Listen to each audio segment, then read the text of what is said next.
Première question, est-ce que Lewis Hamilton était censé vous rendre la place à la fin de la course? Alors très honnêtement, on parle d'une 8e et 9e place, donc c'est pas comme... enfin, c'est pas la fin du monde, mais honnêtement, c'est pas du tout ce à quoi je vais penser en rentrant à la maison. C'est plus la performance décevante du week-end.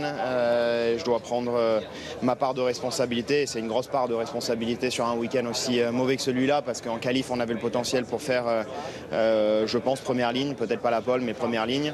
Et on n'était pas au rendez-vous à cause de mon erreur en début de Q3. Ça nous fait partir P10. Et après, oui, la course, je pense pas qu'il y avait beaucoup mieux à faire. En fait, c'était un petit peu pile ou face sur...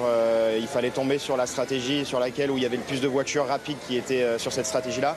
Malheureusement, je suis tombé sur la stratégie où j'avais Liam qui n'avait pas forcément un rythme super bon, mais par contre une vitesse en ligne droite très rapide, donc du coup c'était impossible de doubler. Donc c'était un petit peu frustrant comme course parce que j'étais juste derrière Liam pendant une bonne partie de la course et c'est comme ça. Après, pour ce qui est avec Lewis, honnêtement, c'est pas un gros problème. On se met d'accord sur la manière dont on a envie de travailler. Quand il y a des swaps comme ça, on s'était mis d'accord pour rendre la position, mais